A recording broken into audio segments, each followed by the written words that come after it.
Hello दोस्तों, नमस्कार दोस्तों। अभी ब्लड पार्ट 1 ब्लड पार्ट 2 के बारे में स्टडी कर चुके थे, मैंने वीडियोस बनाया था। अब जो है ब्लड पार्ट 3 के को लेकर के हम आ गए हैं। यहाँ पे ब्लड पार्ट 3 क्या है, blood group and RH factor के बारे में जानेंगे आज की इस क्लास में। दोस्तों आपको आरएच फैक्टर क्या होता है ब्लड में, और साथ साथ में जो है ब्लड ग्रुप क्या होता है, किसको हम ब्लड को डोनेट कर सकते हैं, किससे रिसीव कर सकते हैं, ये सारे क्वेश्चन एग्जाम में आते हैं आपके, बहुत बेहद इंपॉर्टेंट है। बस वीडियो के लास्ट तक बने रहना है और बहुत चीजों को अच्छे से समझना है, जो आपको बहुत ज्यादा नॉलेज मिलेगा आज की इस क्लास में। दोस्तों ये जानिएगा, सबसे पहले ब्लड ग्रुप जो है आरएच फैक्टर, यहाँ पे ब्लड ग्रुप की सबसे पहले खोज जो किए थे, डिस्कवरी किए थे, वह एक साइंटिस्ट थे जिनका नाम था Karl Landsteiner. Karl Landsteiner नामक साइंटिस्ट ने किया था 1901 ईस्वी में किया था। कब किया था? 1901 ईस्वी में किया था। ये क्वेश्चन हर एक कॉम्पिटिटिव एग्जाम में पूछे जाते हैं, तो काम आपको यहाँ पे 1901 और कार्ल लैंड स्टीनर नाम को याद रखना है। अब देखिएगा यहाँ पे, जैसा कि आप लोगों को मैंने बताया था, जो ब्लड का कंपोनेंट होता है वो दो होता है, प्लाज्मा और एक होता है आरबीसी। प्लाज्मा तो आपका जो भाग होता है, जो बिल्कुल क्या है वहां पे आपका लिक्विड टाइप का होता है, और उसके साथ साथ में उसमें जो पार्ट होता है, एक जो सॉलिड फॉर्म में होता है, यानी जो कार्पल्स होता है, कणिकाएं के रूप में होता है, वो होता है आरबीसी। लेकिन अब आपको हम यहाँ पे बता दें, जो प्लाज्मा हमारा होता है, इस प्लाज्मा में जो होता है वहां पे एंटीबॉडी पाया जाता है। क्या पाया जाता है? एंटीबॉडी पाया जाता है, जो आपको यहाँ पे कैपिटल नहीं, सॉरी यहाँ पे आपका कैपिटल राइट हो गया, यहाँ पे स्मॉल ए और स्मॉल बी के जो है के लेटर से रिप्रेजेंट किया जाता है। ठीक है, अब यहाँ पे आपको याद करना है, एंटीबॉडी ए स्मॉल बी होता है। आरबीसी में जो होता है वहां पे एंटीजन पाया जाता है। ठीक है, और उसके साथ साथ में आरबीसी में एंटीजन पाया जाता है, जिसमें क्या है, यहाँ पे आपका कैपिटल ए और कैपिटल बी है। इतनी चीजें समझ में आ गई आपको।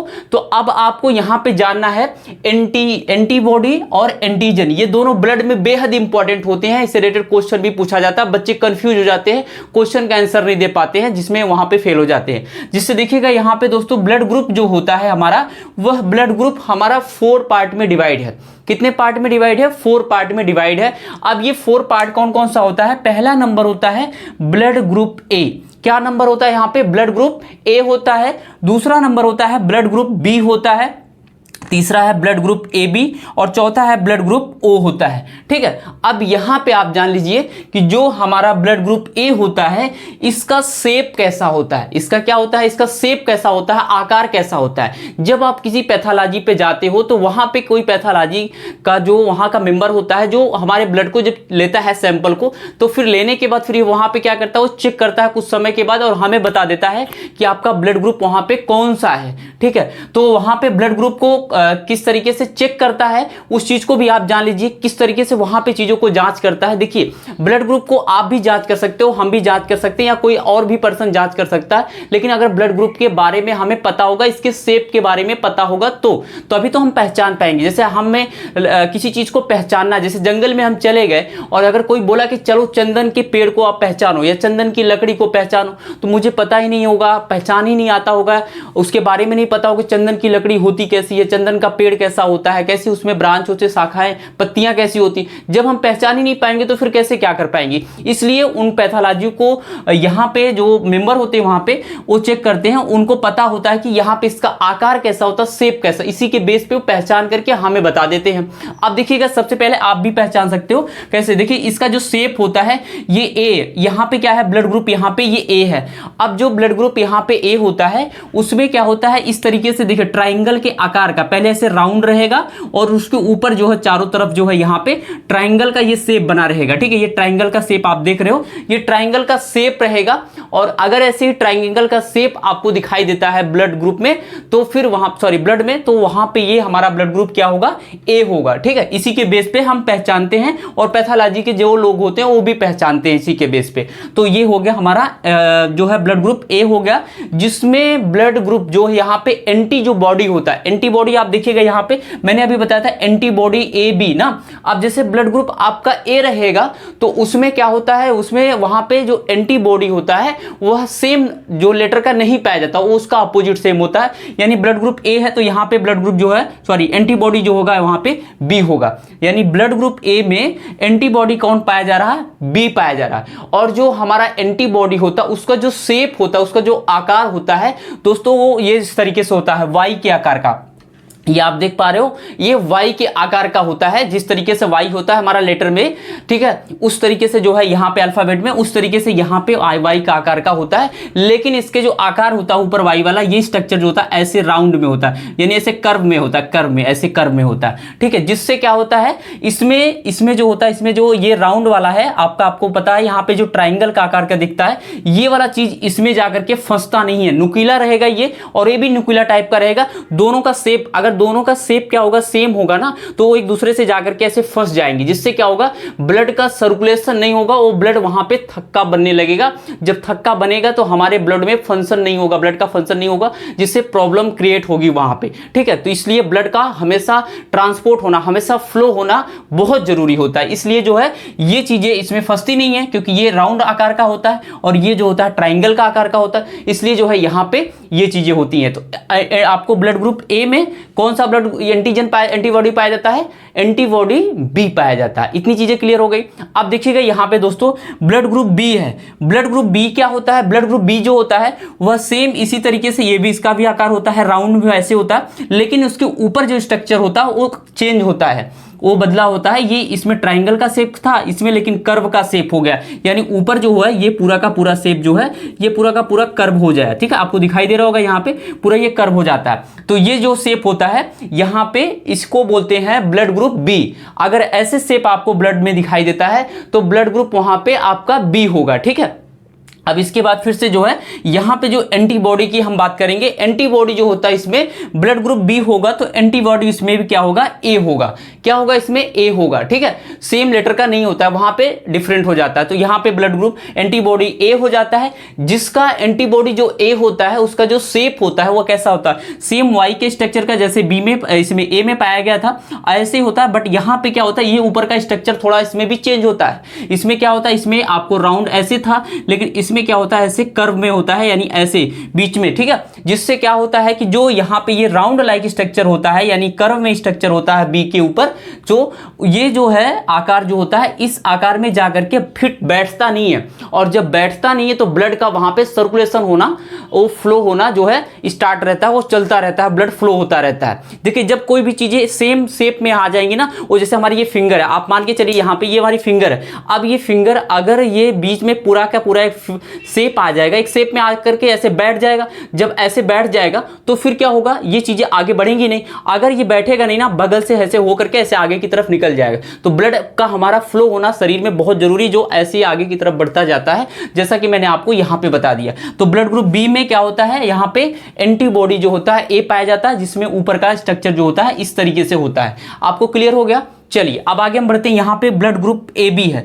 ब्लड ग्रुप ए बी में क्या होता है, यहाँ पे ब्लड ग्रुप ए बी में जो है एंटीजन जो होता है वहां पे हमारा ए बी होता है, एंटीजन जो होता है हमारा ए बी होता है। लेकिन साथ साथ में देखिए ये सब एंटीजन्स हैं और ये इधर का साइड में जो है हमारा वो एंटीबॉडी है। अब आपको इतनी क्लियर चीजें समझ में आ रही ना, ये एंटीजन है आपका, antigen A, antigen B. Blood group A में एंटीजन ए, एंटीजन बी पाया जाता है, और ब्लड ग्रुप बी में जो है एंटीजन जो है यहाँ पे बी, और यहाँ पे एंटीबॉडी जो है ए पाया जाता है। अब इसके बाद देखिएगा ब्लड ग्रुप ए बी है। ए बी में जो है यहाँ पे मैंने राइट ही किया, यहाँ पे ये ए बी है। ए बी में क्या होता है, यहाँ पे जो ए और बी दोनों का शेप पाया जाता है, यानी जो यहाँ पे ट्राइंगल का शेप था और इसमें जो कर्व का शेप था, जो त्रिभुज के आकार का ये शेप था, और जो यहाँ पे ये वाला शेप था, यानी ये कर्व के आकार का, ये दोनों शेप जो है इसमें पाया जाता है। जब इसमें पाया जाता है तो ये देखिएगा दोनों शेप है, ये भी शेप है और एक ये भी शेप है, ठीक है। तो इसलिए जो है इसमें कोई एंटीबॉडी नहीं पाया जाता है, और एंटीबॉडी ना पाए जाने का कारण ये है कि अगर ये दोनों एंटीबॉडी पाए जाएंगे, क्योंकि इसमें दोनों शेप है, तो यहां पे भी अगर एंटीबॉडी कोई एक पाया जाएगा तो वो चीजें आकर के इस ब्लड के जो है यहां पे जो हमारा ये ग्रुप है जो इसका शेप दिया है उस शेप में आकर के फिर बैठ जाएगा। बैठेगा तो फिर वहां पे ब्लड का फ्लोट नहीं होगा, ब्लड वैसे थक्का बन जाएगा, वो रुक जाएगा, जिससे क्या होगा, ब्लड आगे की तरफ नहीं बढ़ेगा, ट्रांसपोर्ट नहीं होगा, ठीक है। फिर वहां पे प्रॉब्लम क्रिएट होना स्टार्ट हो जाएगा। तो इसलिए जो है इसमें कोई एंटीबॉडी नहीं पाया जाता है। इतनी सारी चीजें आपको समझ में आ रही हैं। चलिए अब आगे हम, मुझे आशा है कि आपको समझ में आ गए होंगे। अब आगे चलते हैं। यहाँ पे ब्लड ग्रुप ओ है, ठीक है, ब्लड ग्रुप ओ है। अब देखिए ब्लड ग्रुप जो ओ होता है इसका शेप बिल्कुल एकदम राउंड लाइक होता है, बिल्कुल एकदम गोल में आकार में होता है। और उसके साथ साथ में इसके ऊपर कोई शेप नहीं पाया जाता, कोई स्ट्रक्चर, कोई आकार नहीं पाया जाता जो जिस तरीके से इसमें ट्राइंगल त्रिभुज के आकार का पाया गया, इसमें जो है राउंड लाइक स्ट्रक्चर पाया गया यानी कर्व में, तो इस तरीके से इसमें नहीं होता है। लेकिन यहाँ पे जो है हमारा, यहाँ पे एंटीबॉडी जो है इसमें ए बी पाया जाता है, दोनों पाया जाता है। पता है क्यों दोनों पाया जाता है? क्योंकि यहाँ पे एंटीबॉडी जो है ये पाए जाने का कारण ये है क्योंकि इसमें जो है कोई शेप ही नहीं है। जब इसमें कोई शेप नहीं है तो फिर आपको जो है यहाँ पे ये कोई एंटी बॉडी जो है इससे आकर के किसी से, मतलब कोई किसी शेप में आकर के फिट बैठेगा ही नहीं। जब बैठेगा नहीं तो ब्लड का अच्छे से फ्लोट हो जाएगा। ठीक है, इतनी सारी चीजें आपको समझ में आ गई होंगी, मुझे आशा है। तो इस तरीके से हमारा एंटीजन, ये सारे एंटीजन्स है, मतलब ब्लड ग्रुप का नाम भी है, ब्लड ग्रुप मैंने ये इधर राइट किया है, और ये एंटीजन्स है और ये एंटीबॉडी है। तो आपको कोई कंफ्यूजन नहीं होना चाहिए एग्जाम में, आपको ये चीजें समझने में कि यहाँ पे किसी ब्लड ग्रुप ए में क्या पाया जाता है, एंटीजन ए पाया जाता है, बट एंटीबॉडी जो होता है बी पाया जाता है। इस चीज को याद रखना। अब उसके बाद ब्लड ग्रुप बी में यहाँ पे एंटीजन जो होता है बी पाया जाता है, और यहाँ पे एंटीबॉडी जो होता है वह ए पाया जाता है। क्लियर? अब इसके बाद ब्लड ग्रुप ए बी में जो है एंटीजन जो है ए बी पाया जाता है, और यहाँ पे जो है एंटीबॉडी जो होता है नो, यानी इसमें एंटीबॉडी नहीं पाया जाता है। और उसके बाद यहाँ पे ब्लड ग्रुप ओ में जो है, यहाँ पे जो हमारा एंटीजन है, कोई एंटीजन नहीं पाया जाता है, बट एंटीबॉडी जो है यहाँ पे ए बी पाया जाता है। ये एग्जाम में पूछा जाता है, बहुत इंपॉर्टेंट है, आप इसको अच्छे से याद रखना। और उसके साथ साथ में मैं आपको बता दूं, जो एंटीबॉडी होता है, यानी यहाँ पे एंटीबॉडी और एक एंटीजन है। एंटीबॉडी जो होता है यहाँ पे ये रोगों से लड़ने में हमारे हेल्पफुल होता है, मतलब मददगार साबित होता है। ठीक है, इतनी सारी चीजें आपको समझ में आ गया। अभी मैं आपको और आगे की चीजें बताता हूं कि कौन सा ब्लड किसको हम डोनेट कर सकते हैं, और साथ साथ में RH फैक्टर क्या है। पहले आप इसका स्क्रीनशॉट अच्छे से ले लीजिए, उसके बाद फिर मैं आगे स्टार्ट करता हूं।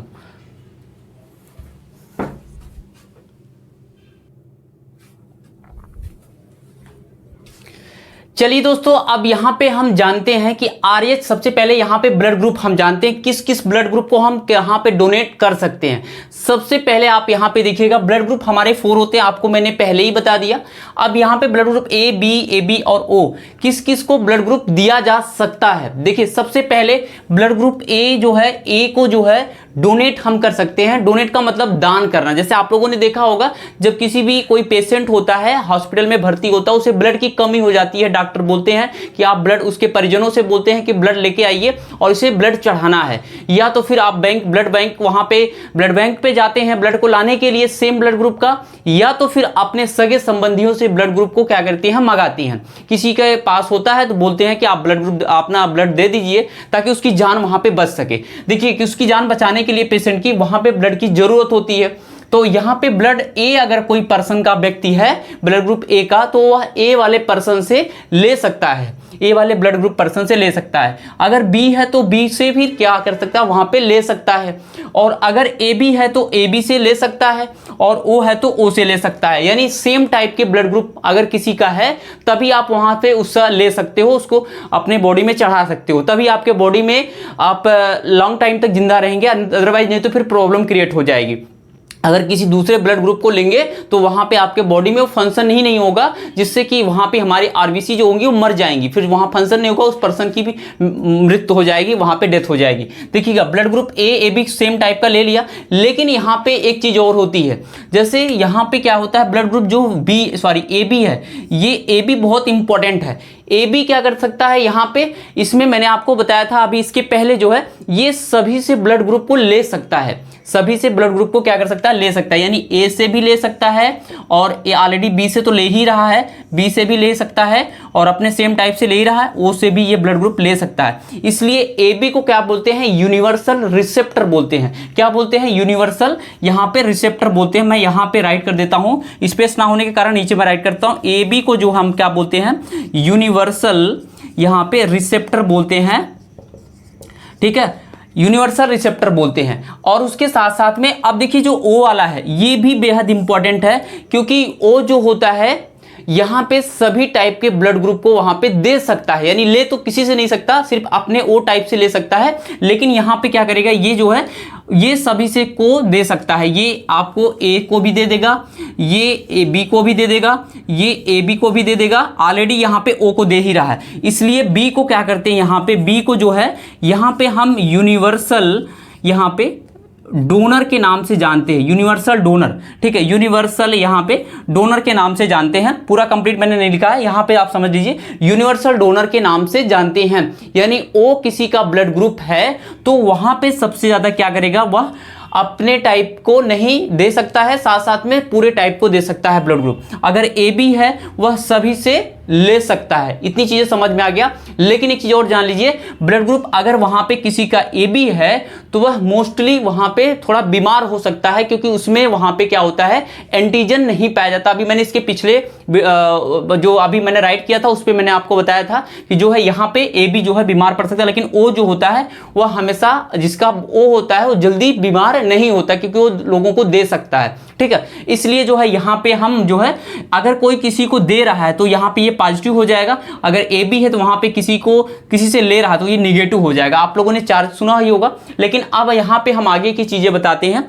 ये इतनी चीजें आपको समझ में आ गया होगा जो हमने ब्लड ग्रुप के बारे में बताया। अब देखिएगा यहाँ पे आरएच फैक्टर क्या होता है, जो सबसे ज्यादा मोस्ट इंपॉर्टेंट है। आरएच फैक्टर में क्या होता है, इसकी खोज जो है रिसस नामक एक साइंटिस्ट थे।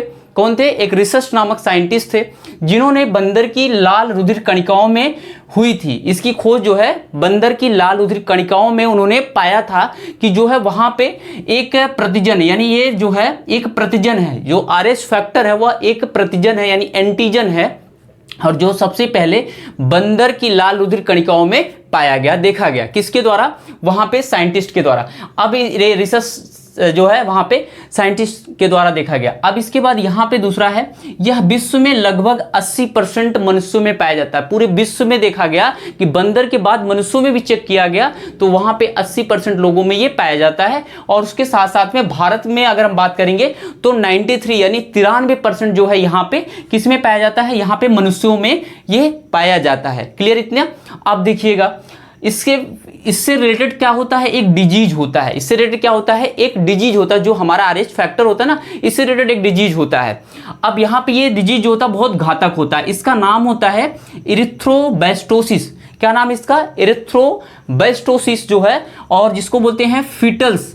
तो यहाँ पे फिटलिस, क्या बोलते हैं यहाँ पे? फिटलिस, एरिथ्रोब्लास्टोसिस। और ये फिटलिस जिसका नाम होता है इस डिजीज का, जो हमारा आरएच फैक्टर के कारण होता है। अब इसमें देखिए क्या होता है, एरिथ्रोफैक्टर जो हमारा ये डिजीज होता है, इसमें जैसे मेल और फीमेल होते हैं। मेल का अगर कोई आरएच फैक्टर क्या है, यहाँ पे पॉजिटिव है, आरएच फैक्टर क्या है, पॉजिटिव है, और फीमेल का क्या है, यहाँ पे आरएच फैक्टर जो है निगेटिव है। तो अगर आरएच फैक्टर यहाँ पे मेल का पॉजिटिव और फीमेल का निगेटिव है तो दोनों के बीच में, दोनों से जो जनरेशन बनेगी, यानी जो उनके बेबी बनेगा, बच्चा बनेगा, वह अपने माँ के पेट में ही जब उसका पालन मतलब वहाँ पे ग्रोथ कर रहा होगा, भ्रूण की जो होता है जिसको बोलते हैं भ्रूण, एम्ब्रियो जिसको बोलते हैं ना, जब उस भ्रूण का वहाँ पे डेवलप हो रहा होता है, जब कोई एक बच्चा पल रहा होता है माँ के पेट में, तो उस वक्त क्या होता है, यहाँ पे आरएच प्लस और आरएच माइनस ये दोनों का जो है यहाँ पे एक दूसरे से, एक ब्लड दूसरे से मिलते हैं, और मिलने के बाद फिर से क्या होता है, वहाँ पे जो बच्चा होता है उसका जो आरबीसी होता है वो आरबीसी जो है वहाँ पे डेथ कर जाता है, ठीक है। और जब डेथ कर जाता है, डेथ क्यों करता है, उसमें एक हीमोलिटिक एनीमिया हो जाता है। उसको क्या हो जाता है, हीमोलिटिक एनीमिया हो जाता है, क्योंकि वहाँ पे ब्लड का जो फंक्शन होता है वो आगे की तरफ और आगे नहीं चलता है। इसलिए जो है यहाँ पे मेल और फीमेल में से जो उत्पन्न बच्चा होगा, जो माँ के पेट में पल रहा होगा, वह वहाँ पे डेथ कर जाएगा, यानी उसकी मृत्यु हो जाएगी। उसकी आरबीसी जो सेल होगी ना, वो सारी की सारी नष्ट हो जाएगी। जब नष्ट हो जाएगी तो ब्लड का फंक्शन नहीं होगा, तो फिर उसकी वहाँ पे मृत्यु हो जाएगी। उसको बोलते हैं हीमोलिटिक एनीमिया, जिसके कारण होता है वहां पे जो, जिसके कारण उसकी मृत्यु होती है, उसको क्या बोलते हैं, हीमोलिटिक एनीमिया, मतलब एक रीजन होता है। और इसमें डिजीज की बात करेंगे, एरिथ्रोब्लास्टोसिस फिटस के नाम से जाना जाता है। इतनी चीजें क्लियर हो गई। तो इस तरीके से जो है ये होता है। लेकिन मैं आपको ये भी बता दूं कि यहाँ पे जो पहला बच्चा होता है, जैसे किसी माता पिता का, किसी भी पेरेंट्स का जो पहला बेबी होगा, अगर उनमें मेल और फीमेल में जो है यहाँ पे क्या है, प्लस और माइनस यानी पॉजिटिव और निगेटिव आरएच फैक्टर हैं, तो पहले बेबी पे कोई हानि नहीं पहुंचती है। पहले बेबी पे हानि नहीं पहुंचती है, दूसरा जो बेबी होता है वो उस पे जो है उस पे ज़्यादा इफेक्ट पड़ता है, यानी उसकी डेथ हो सकती है।